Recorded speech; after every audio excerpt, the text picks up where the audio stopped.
Today's class is entitled Rantings of an Rabbi. I will be your host. Let's begin. So, there is a very important, there's a book called the Mesilas Yesharim, The Path of the Just, written by quite a wise fellow by the name of Rav Moshe Chaim Luzzatto. His acronym would be the RAMHAL. Rav Moshe Chaim Luzzatto lived, anyone know when? 17 is correct. 1724. He was alive in 1724. He lived from 1707 to 1746 in Padua, Italy. For those unfamiliar and did not do the math, that means he died at the age of 39 years old as well. He was born in Padua. And the Ramchal of Moshe Chaim Luzzatto, he, I don't know who knows this and how they know and if they know, but it is said that the Ramchal was a Gilgul, a reincarnated soul of Rabbi Akiva. Rabbi Akiva, one of the greatest sages that ever lived, they got the stempel from none other than Moses himself. Rabbi Akiva, one of the greatest, started studying Torah at the age of 40 years old. So 39 years of his life, he missed out on. So, they say that the Ramchal, or Moshe Chaim Luzzatto, was the reincarnated soul that lived out those 39 years, finished the job, and then died. The Ramchal starts one of his most well-known books, The Path of the Just. After the introduction, the first thing he starts by saying, Yesoda Chasidus v'shoresh ha'avoda sheyizbarer v'yisametz eitzel ha'adam machovaso ba'olamo. The reason I know that by heart is because a friend of mine made a song of it, and I was singing it in my head as I was reading it now. The Yesoda Chasidus, it means the foundation, the root of saintliness. The Shoresh HaAvoda, which again, the foundation and the root of service, lies in one's coming to clarity and truth. What is his obligation in his world? Everybody got that? Now, I was speaking with somebody recently. And we got into a conversation about Judaism. I know that's shocking. But one of the parts that we got into was, I said to him, so what do you believe about after we die? Like, what happens then? It's like, I didn't really think much about that. I'm going to totally butcher this. If someone knows it, help me out a little. Alice is walking along the road and she sees the cat. I don't know what I'm talking about. Alice in the Wonderland. And she goes to the cat and she comes to a fork in the road. She goes, which way should I go? And he's like, well, where do you want to go? She's like, well, I don't know. He says, well, then it doesn't really matter which way you go. If you don't know where you want to go, then it doesn't matter where you go because you don't know where you're going anyway. So what does it make a difference? Go in any direction you want. Because there's no end game anyway. So this guy was telling me that, he's Jewish and he became observant. And we were discussing different ideas, and it clearly wasn't that he was fully observant. And I said to him, so what happens when we die? He said, I didn't really think that much about that.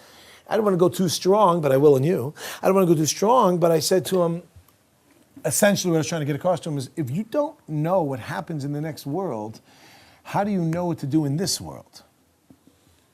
Anybody get that, what I just said?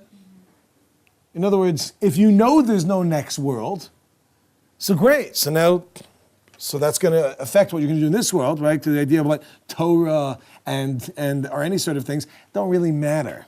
You understand? Because what does it matter?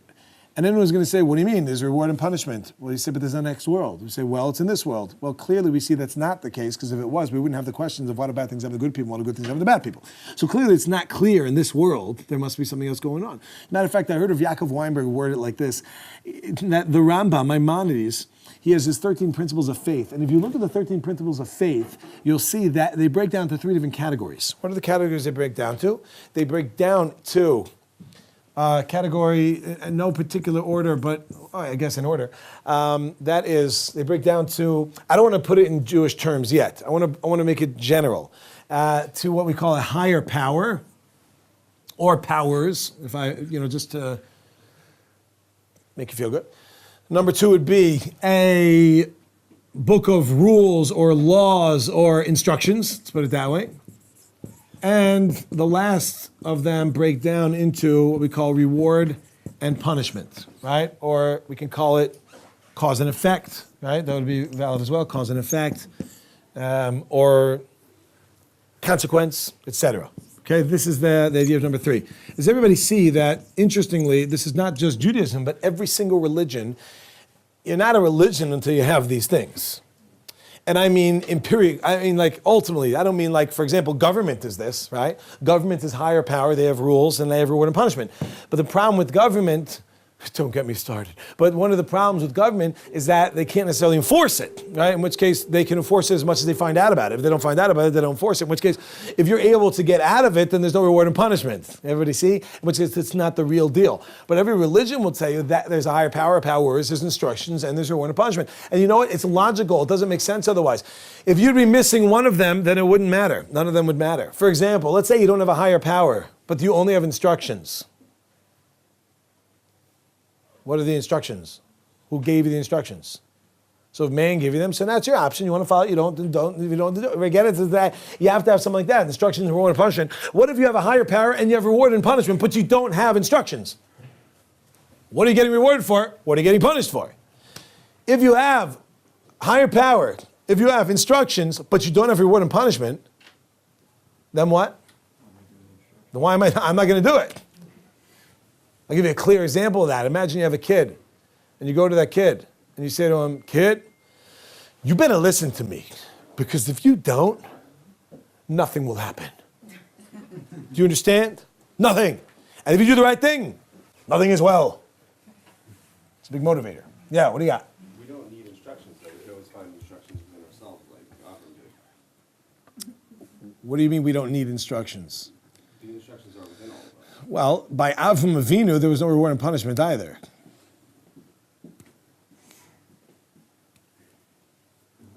Well, reward and punishment existed within the construct of the world. It wouldn't be one to make. Not within the idea of Judaism in any way, sense, or form, and not in the idea of, well, you know what, I take that back. We did have something. The Sheva Mitzvos were there. Sheva Mitzvot Bnei Noach are essentially the Torah. So we had 7 mitzvos. We just have 613. And Avram Avinu, right, that's the big question, like how could he be? He did certain things, all the avos, etc. Even though I think Avram's the only one that the Gemara says, if I'm not mistaken. I've heard said, and I maybe have seen Midrashim quoted, but the Gemara I know says in 28,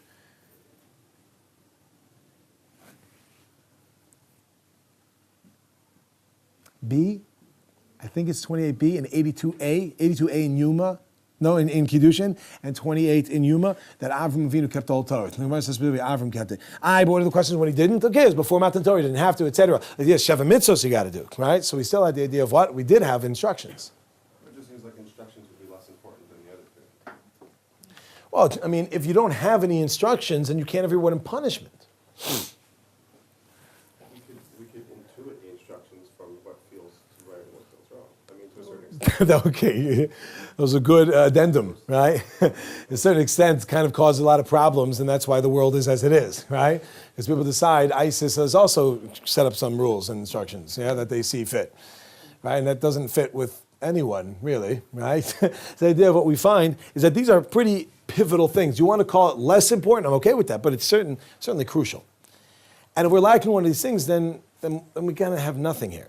So all the people that say like, oh, there's no reward and punishment, right? There's no olam haba. There's no proof. Nowhere in the Torah does it say anything about olam haba. It doesn't say anything about olam haba in the Torah. First of all, it does. Because we're stuck in the idea of Torah meaning written Torah and not oral Torah. Oral Torah is just as much Torah as the written Torah, if not possibly more. But the idea is, nonetheless, we certainly have the idea. But even then, the idea is what? Olam haba. Yeah, there's no such thing as olam haba. That makes no sense. Then what's the point of all the things? Why have rules? Why have God? This is not going to happen. Okay, so now we understand these ideas are pretty crucial. Now, wouldn't it make sense to figure out what's going to be? What's going to be? What will be? Not this the Jewish thing like what's going to be, but what's going to be? What's going to be afterwards when we die? And I asked this guy, I never really thought about that much, not really that important. Look, what does that mean? Why would you follow any Torah, any mitzvahs? What is the point of all of it? Now, remember, we've had this discussion when we were sitting there, well, because it's good for me, etc. But that's only if there's one part of it. If not, then forget about it. There's nothing there. Okay, that's the concept, the altruism, if we're able to get to such a level. But if not, then what's going on? So people, how many of us actually worked it out and thought it through? And got clarity on the matter that there is no God. It's clear, right? Now, this is where Pascal comes in awesomely. And loosely, not to get stuck too much in it, but Pascal's wager essentially says, yeah, it's worth it to be a Christian even if it's not true. Now, I want to adapt it and I want to explain it to you in terms of Judaism. It's worth it to be a Jew even if it's not true. Not just a Jew, it's worth it to be an observant Jew, even if Judaism is wrong. What I mean by that is that even if it turns out it's wrong, or certainly even if you just think that it's wrong, it's still worth it. Why? Let's see. What do we miss out by being a Jew? I had a study partner, a chavrusa of mine, who had this, he shared this idea with me. His name is of Noach Pellet, and he's living now in Florida. He gave me this, I remember talking about this is probably 2003, so whatever many years ago that was. We were talking about this conversation, and he had this conversation with one of his relatives. And he said the following: let's say that we die and there's nothing. How would you feel? You would feel. Good, you wouldn't feel, right? Now, but let's say you would die and there would be nothing. How do you feel about that right now? So let's see. What's that? Oh, okay. In other words, because like it was all for nothing, so to speak, right? So I mean in terms of how would you feel that if a person lived a religious lifestyle? How would they feel if it turns out that really there's nothing? What would they feel they missed out on? I think it falls into 3 different categories. What are the 3 things that we miss out on or that is so bad? And don't tell me charity, right? It was charity. People give charity, right? There's nothing to do with like Judaism per se or not. People like to give charity even though they're not Jews, right? Give me something specific that we're missing out on. Bacon. Okay, bacon, right? Right? If I may, let's call it food. Is that right? Food. Okay, give me another one. I'm sorry? Work. How are you missing out on work? Work. Let me ask you something. I know it's uncommon in America for people to work 6 days a week because they usually only work 5 or 4. But the idea is, are you getting where I'm going with this? That's not exclusive to Judaism. There are plenty of non-Jews. Most of them don't. Okay, but my point is, what I'm saying is that, what do you mean by work? You mean like in terms of getting a job or not getting a job or involved in things? Most people in the world don't work 7 days a week. Most people in the world don't do that. Okay, so I don't want to not make you feel good, so I'll put it up there for you, but I'm going to put it in between there. Right? Okay, so it goes like this, yeah? There's something more that's bothersome. In other words, if I said to you, be religious, you go, no, I can't because of work. Why? What do you mean because of work? There are plenty, no, you cannot become wealthy. Yeah, but come right after the Holocaust. Good. Excellent, I hear that. But right now. So this doesn't apply 50 years ago. That's right, I would give a different class then. Yeah? In another language. Yeah. Welcome to America. So what's that? What's one of the biggest ones? But you're close. Shabbos, right? Shabbos, let's include in that Yom Tov, all, right? I forgot Shabo. Let's talk about some of the holidays, right? These are things, like what I mean by that is now we can throw in work. In other words, it's something which I can't, one day a week, I can't do anything. Right? It's like you ask a religious person, you know, Shabbos is, fill in the blank. Shabbos is a day of, don't say rest, because that's not right, but what do they say? Shabbos is a day of, no.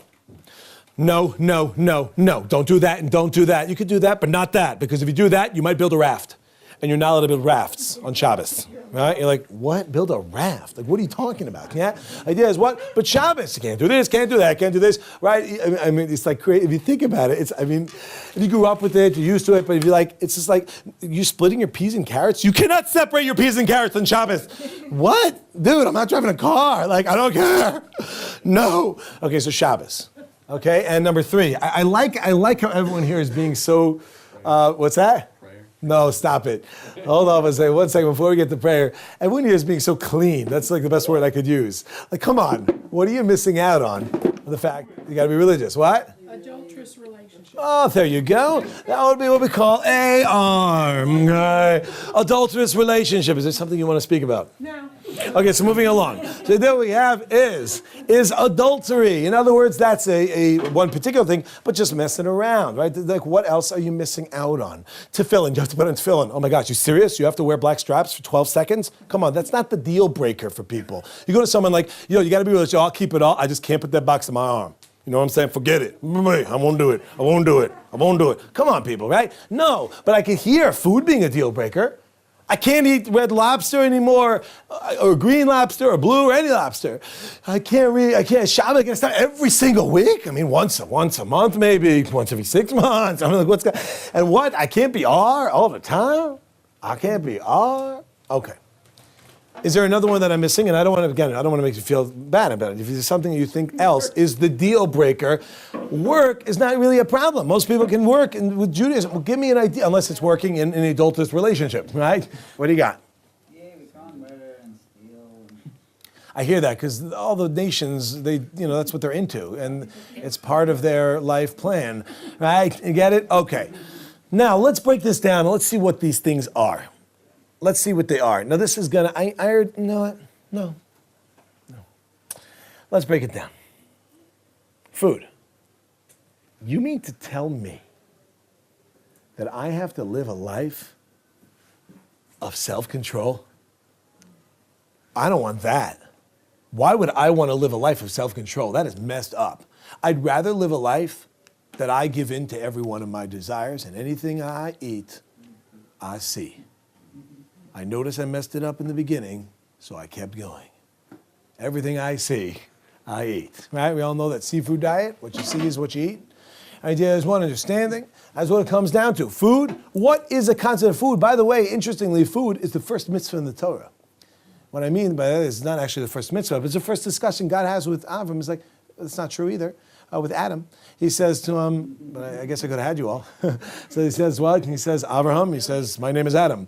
And then he says, sorry about that. It was the first time a parent messed up a kid's name, right? He goes and he says, Adam. He says, what? He goes, don't eat from that thing. What? What is food? It's the central theme of our lives. When you have people come to visit you, you sit down. Imagine you didn't have food to get put out. That would just be awkward. You just sit and look at each other. But if there's food, now I can go ahead and I could eat these nuts or whatever it is. Yeah, I want to tell you something. There was this woman, an elderly woman that used to come to church all the time. And one day she didn't show up to church, and the pastor, the reverend, the father, all three of them decided to come visit her, see what's going on. So after about 2-3 days, if we're not coming, she goes to visit her at the house. They get to the house, and she answers the door, and he's like, "Oh, Father, thank you so much for visiting. Elderly woman, thank you so much for visiting. No one visited me. I'm so happy that you came." The phone rings. He goes, "Oh, I'll be right back. Just make yourself comfortable. Go sit down." So he sits down. This is this bowl of peanuts. Where was she? She had a root canal, so she wasn't. That's why she was in pain. She wasn't able to come. And he sits down, and there's a thing of peanuts. So, he makes himself at home. He starts eating the peanuts. Before he knows it, he finished the whole thing. She walks in, and she sees him, and he looks a little uncomfortable, and goes, "Reverend, Father, what's wrong?" "I feel terrible. I ate all your peanuts. I didn't mean to. Maybe a couple. I ate all of them." She goes, "Oh, it's okay. Ever since the root canal, I can't really chew them. I just suck the chocolate off. It's okay. Enjoy them." Anyway, the idea is that food is a central, integral part. That's gross. Food is a central part of our existence. Okay, the idea is what? But what it's telling us? Therefore, self-control. What did I miss out by eating kosher? Most of the time, I missed out on eating things that were nasty, right? You ever go to the Olympics in China, you'll know what I'm talking about, right? The idea is, you ever saw those pictures? No one saw the pictures? Was that in the Olympics? They were selling in the streets, right? Food for people who wanted to buy, like rats on a stick and scorpions with chocolate-covered scorpion. Delicious. What are you missing out? Roasted dog. What are you missing exactly? You're missing the idea of what? Not much. You actually learned self-control. Okay. How about the idea of Shabbos? You mean to tell me? Yeah, what do you got? Self-control wouldn't be necessary if that religion. Say again. Self-control is only necessary, because of religion of reduced society. But if we're talking about Why does self-control, is it necessary to be involved with religion? Why is everyone so obsessed with self-control? Say again, please. Why is everyone so obsessed with self-control? I don't know who everyone is, and I don't know who obsesses. But I can tell you the following. I think it's intuitive, if I may borrow a word that you used. I think it's an intuitive thing that a person who goes ahead and has self-control is a person who lives a better life. Would you disagree with such a thing? Not completely. So somewhat you would agree. Yeah, somewhat. Okay. I think that everything comes in moderation. So in that somewhat of moderation is what I'm referencing. And the idea is, and in that somewhat moderation is what I'm referencing. Regardless of Judaism and Torah, a person just wants to live a life, which is a better life. You're a happier person. When you are someone who controls things, when you come to the idea of like, I did it, a sense of accomplishment, a sense of that I don't have to be doing what everyone else is telling me, or even what myself is telling me, I can be in control. Nothing to do with religion. Rav Dessler, when Rav Dessler was already a little bit older, he used to smoke. He smoked cigarettes, right? And a lot of people smoked back in the day, and they smoke today also. But it's just shifted from cigarettes to other things. But the idea is that back in the day, when they used to go, he quit smoking at an old age. I don't know what it was. I'll make it up. He was 114. And, but really, I think he was 70 or something like that, right? And he quit smoking. Why did he quit smoking? Nothing to do with health. Maybe also, but the main reason he quit is because he felt that it was in control of him and he wasn't in control of it. And he didn't want it to be that something else is controlling him. Therefore, he worked on himself. That's the idea of self-control. Nothing to do per se with religion. Well, yeah, say again? I agree with that part. Good. I want to find someone's controlling you. That's right. And that's a similar idea in terms of food. Would you agree that possibly, are you from America? Yeah. Okay, so maybe you have seen someone that is fat before. Yeah. Right. So the idea is that what's food? It's the ultimate level of no self-control. You understand? It's no person goes, would you like me to supersize? The thing is already supersized. The thing is ridiculous. Yeah? The portions that they have are just not normal. If anyone saw that movie, read that book, Supersize Me, right? Then you'll see, I mean, it's sick what the portions used to be like and what they are today. It's just not normal. Self-control. What'd you lose out when you died? You went through a life where you lived a life of you were in control and you were the one running it, not something else running it. I don't think that's such a big loss. that answers all three of them. Okay, that's true to an extent, but I want to build a little more because I still have time. Okay, so number two is the idea of Shabbos. Yeah, what do you got? You missed out on experiences, though. Correct. And so if you die and you find out that religion doesn't actually exist and God isn't real, Mm-hmm. then you haven't had all those experiences. You could tell yourself that while you're alive, that you missed those experiences. Well, again, you're very focused on the idea of religion. I didn't realize you're so observant. I wanted to share the idea. Put aside anything to do with God. Not enough of God. It's wonderful. But I mean to say, just look at it from secular. Just look at it from that. A priest will go his whole life, this can get illegal, so let's not talk about that, but without being involved in any relationship, celibate. You say, well, he's missing out. Do they feel like they're missing out? The answer is, I don't know. I haven't spoken to them. But the ones that I did speak to, I was on a plane. I was in Italy. And I'm coming back from Italy. And I said, this is like the beginning of a joke, right? So a priest and a rabbi were on a plane. And this guy sits next to me, who's a priest. And he spoke Italian. And I speak English. And I was like, okay. And he starts talking to me. Now, I found this in many countries, but it was something in particular about Italy that they don't care if you speak their language or not. They're going to talk to you in Italian. Right? And I'm like, hi. They're like, arrivederci. I'm like, arrivederci. What's that? Spanish are like that as well. Yeah, it's true. In Costa Rica, this guy, I was visiting Costa Rica, and this guy comes over to me. I did not speak a word of Spanish when I went there. And I'm walking, not a word, nothing. I think I knew hola. See, I don't know a word. And I come and the guy's like, hi, hola. I'm like, hola. He goes, brrrr. I was like, I don't have any money, right? And he's like, brrrr. I was like, dude, I don't know what you're saying. And we had this whole game where we, did these things. And then we walked towards his car. I'm going to get back to my Italy story in a second. And we walked towards his car. And as we walked towards his car, for some reason I ended up on the driver's side and he ended up on the passenger side. You're not from Costa Rica, are you? No. Have you been there before? No. Has anyone been there before? No. Yeah, what's their slogan? What's their motto? I don't know. Is there 3 months? You were there 3 months. You don't know the amount they say every. Nah. Pura vida. Pura vida. That's what they say all the time. Pure life. That's basically their slogan. Pura vida. And all day they're saying these ideas. I was actually, let me just tell you the story. When I was in Costa Rica, we were going up the mountain to a volcano. It's called Volcano Poas. And when we were going up there, there's this little hut up there where somebody's selling merchandise. And I walk in, he goes, Shalom. I was like, whoa, you speak Hebrew? He goes, no, I want you to buy things. I was like, well, that was blunt, Anyway, it is. I get to, now let's backtrack to the second story they interrupted. And we end the driver's side, and I said to the guy, I'm like, oh, can I drive? And he's like, brrr. I said, yes. He said, brrr. I said, no. I don't know. He said to me, but we kind of emotional, like, do you have a license? I'm like, of course. Like, do you drive manual, stick? I'm like, of course I drive stick. I'm from New York. We don't drive stick in New York, right? So, but okay, I had learned once, like 10 years earlier, to do it twice.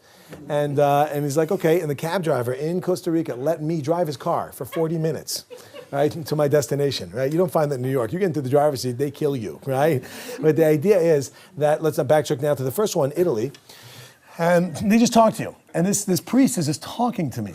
Like the whole flight, he's just talking to me. And I'm like, dude, I don't speak Italian. Our common language was Spanish that we both didn't speak, right? So this is what we were having. But what I gathered from the conversation clearly is that he was happy that he wasn't involved in a physical relationship.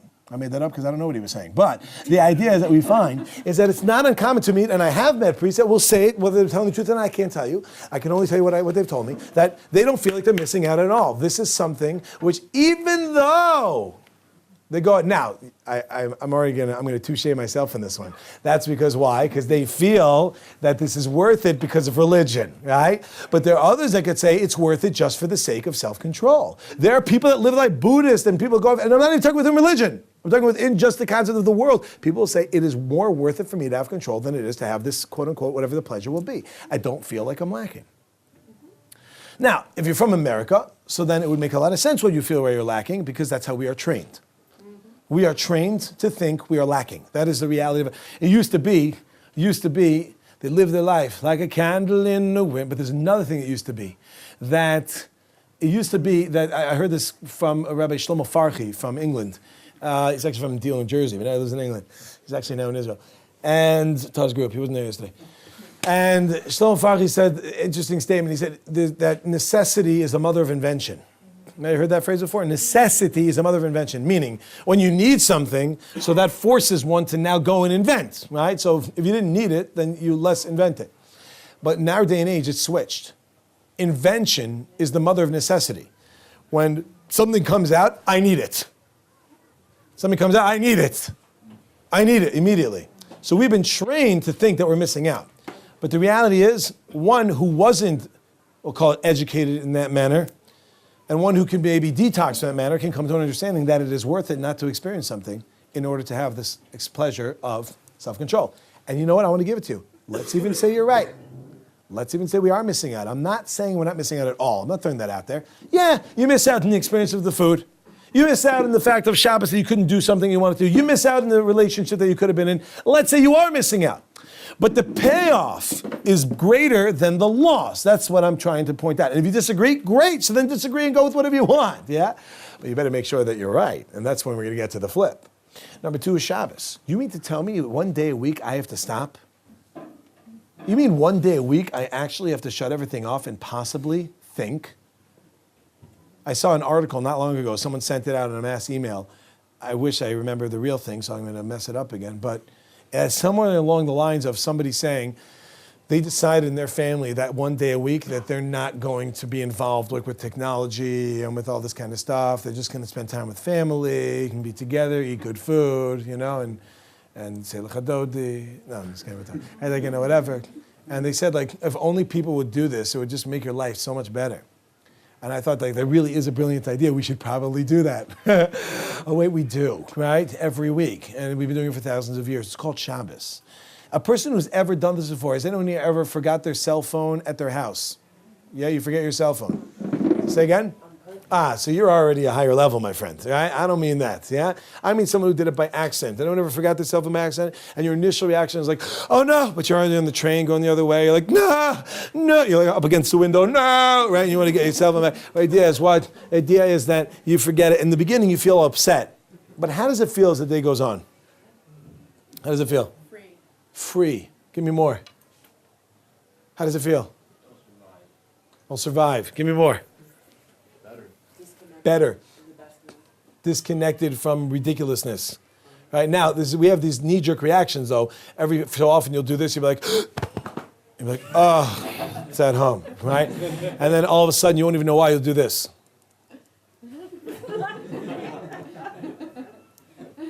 You'll be like, right, and you have your phantom rings and whatnots. But the idea is that you feel great.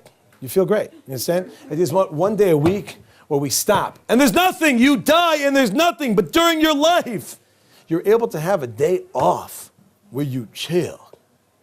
Okay? And what about this one? What about number 3?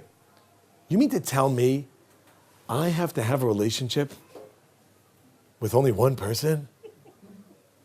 And it has to be, or even if, okay, let's say with only one person, and it has to be that it's that I'm involved and focusing only on them, and I can't be with multiple people? I mean, why? Why would I want that? Why would I want a deep relationship with one individual? I would rather a superficial, shallow relationship with multiple. Now you say, a lot of people get offended by this and say, what, you think that's the way the secular world is? And I say, yes.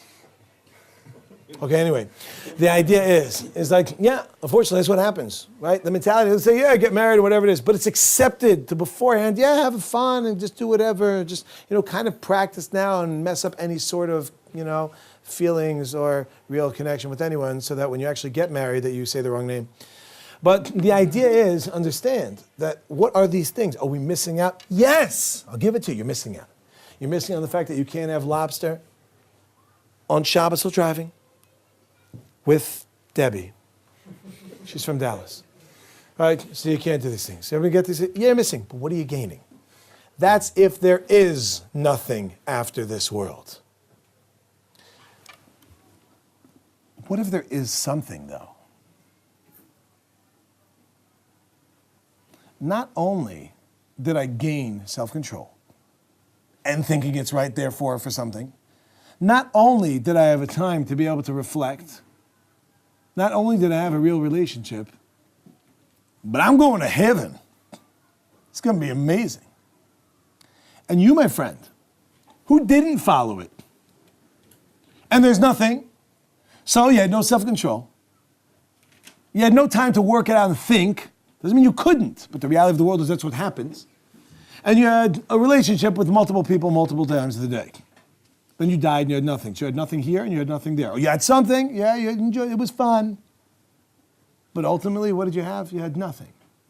And if it's true, not only did you have nothing, but you're on a highway to... So the idea is... Still go to heaven after. Say again. Still go to heaven. Will he? Yeah. Will he? Explain. I must be missing something in this religion. Don't Jews not believe in hell? Yeah. Jews don't, Jews absolutely believe in hell. The question is what you mean by hell. it's not eternal. When did I say eternal? So if it's not eternal, then where do you go afterwards? Okay. Let's say it's not eternal. Let's say that's true. Although the Gemara says, depending on certain things people do, it might be eternal. Let's say it's not eternal. So what happens after that? So what do you get? Well, you're dead. There's not much to work on. You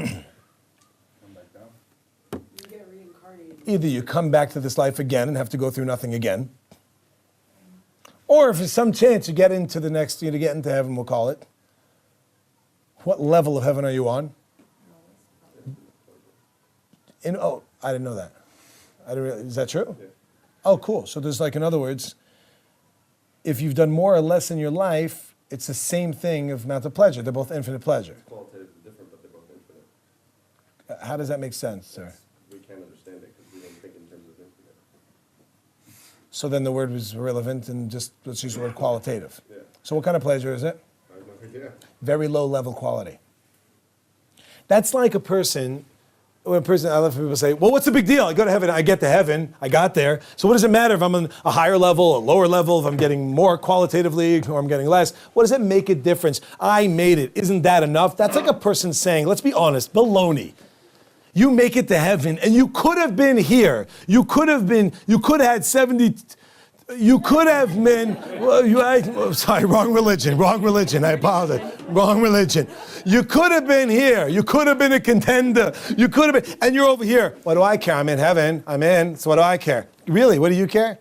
That's like, let me give you a little analogy what that's like. That's like everyone in this room driving a Ferrari, a Porsche, or a Lamborghini, and you're driving a 92 Camry. Okay, I'm relaxed. I'm sorry if you have that car. But the idea is, what do I care? I'm getting to A to B. I'm getting A to B. Baloney. You feel stupid because you could have got the most incredible things. You could have been on the highest of the high, but you decided to be lower. Hey, what's up, baby? I'm confused though, because weren't you in the beginning talking about how there's really no punishment in Judaism? Sounds like hell is a punishment. Why? Why did I say there's no punishment in Judaism? I don't remember. I was setting up there absolutely is. There's a higher power, there's instructions, and there's reward and punishment. Now, again, we can call it, what's it? Cause and effect. Well, not cause and effect, but like effect. I don't know if it would be cause, but let's call it cause and effect. Idea of effect. Absolutely, my friend. What is your name? B-R-E-T-T. Yes. Nice. There's no E at the end, is there? No. Hello, Brett. Brett! Now we have the idea is what? There's a higher power, we call him God. There's instructions called the Torah. There's reward and punishment, that's heaven and hell. Now, I don't know what you mean when you say there's no hell. You must be referencing the idea of eternal, right, everlasting hell. That's the idea that possibly that we don't say for the most part. But the idea is absolutely there is, what's the word? Purgatory. There is a level of tremendous pain that a person will go through because of the fact of the things that they've done. But aren't you supposed to just be a good person over everything else? Sure. Like, isn't Yes. eating lobster the same thing as an Orthodox Jew talking gossip about someone, Well, judging someone? Yeah, well, you're, in other words, Technically, we're all going to hell if we're not perfect. You know what I mean? right. So therefore we should go to which level, my friend? You realize what you just said? Well, I'm going to prison anyway for a year. I might as well go for 1,000 years. Yeah.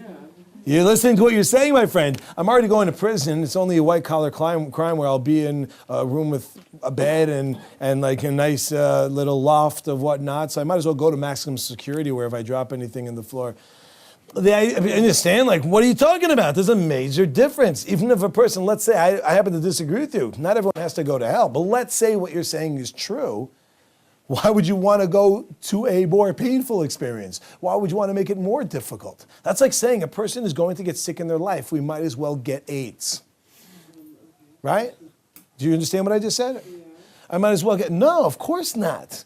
If you get a cold, that doesn't mean you should now get AIDS. Like, what is that? I already have a cold. I'm going to get Ebola. But Right? that's not what I meant. I meant that all these things are described. I think that no matter how religious or non-religious you are, I think that a good person prevails over lobster and everything else that's being explained. You know what I mean? My response to your statement is, of course it's good enough to be a good person. Just my question is, what is the definition of a good person? Right. Is it someone who's very religious or someone who's very kind and giving and sharing and loving, you know? Right, so which one? I think the second. Okay, and you're welcome to think that. And that is wonderful. Are there any people in the world that think differently? Yeah. Who's right? You never know. Interesting. Stick around, Brett. Okay. Stick around. Make sure you don't go anywhere. Okay? Now, I would suggest that maybe we can know. I would suggest we can know. I wouldn't even say maybe. I would say maybe. You know what? I would say we could know. Yeah? And that we'd have to explore and take a look and see how maybe we could know. But is it good enough to be a good person? Absolutely. The only question is, what's the definition? I think to piggyback what Brett said. Piggyback it. It's becoming my favorite here. Anyway. That's nice. You know, it's relevant to the individual. You know, let's say I grew What's- up on bacon. Did you say it's relative to the individual? Yeah, Go I grew on. up on bacon. For me, just to give up bacon is a big deal. 100%. But for you, it might be something else. So it is important to be a good person. And to strive for that and to work on all those three things. I can maybe try to be perfect with food, but boy, it's really hard for me. Now, did you find anywhere that we said that it's not hard? It certainly is hard. Self-control's really. It absolutely is difficult. Is it worth it? I'm still wondering because Judaism does not talk about life after death. Which part of Judaism doesn't talk about life or death? I've been Because the one I know absolutely talks about it. The one I know has been Stephanie Sarasser. We are emphasizing this world, not the next. That might be true, our emphasis, but that's very different than saying doesn't talk about. Okay, well, I don't know. Was this about that. Judaism that you're referencing reformed in any way? No, this is from Baltimore. We're going to have that little word Baltimore, Dan. Because although you are Big correct, famous Rebbitzin. oh my goodness, she's going down. Now, she's going up. The idea of what we find is like this. We'd have to, unfortunately. But the idea is it is correct. And that's why, one of the answers why it is stated that in the written Torah, we do not have a mention of the world to come. I believe this is what you're saying, is because our focus is on this world. Yeah. That is correct. But that doesn't mean it's our goal. In other words, when you're in a certain situation, so you got to focus on that which you're dealing with right now. But the goal is the world to come. In which case, if you get too caught up in this world, then we miss the point of the goal. So I'm not sure what you mean. I think I do understand, but we could talk more about it. But ultimately, understanding it goes like this. Yes, it is very good to be a good person. And the question is, what is the definition? In Judaism, we state that the definition does not mean just being a nice person. Although you're right, I do find people come and say, well, what's better? What's better? Okay? I know a guy who's religious, and he is a jerk, okay? He is a jerk. He keeps Shabbos, but he's a jerk. That's scenario one. I know someone else who's not religious, they don't keep Shabbos, and they're so pleasant. Which one is worse? My response is, they are both bad. It is, and they are both good. It is wonderful that this person is being a nice person, but unfortunately, they're missing out on another major part of the equation. It is wonderful that this person is keeping Shabbos, but unfortunately, they're missing out on a major part of the equation. So when we say something to be a good person, not a half person, a whole person. And that's where we have to take a look and start delving a bit deeper to understand where that comes from. So in summation, people, just as the beginning and introduction to this topic, that is, doesn't it make sense to figure out what the end game is before we get started? Or should we become like Alice and just take any road, because who knows anyway, I don't know where I'm headed. At the end of the day, if there is something, it might be worth it to be heading in that direction. If there is nothing, so then do whatever you'd like. Until next time, it's been a pleasure. See you when I see you. If I don't, then I won't. Take care and have a wonderful day.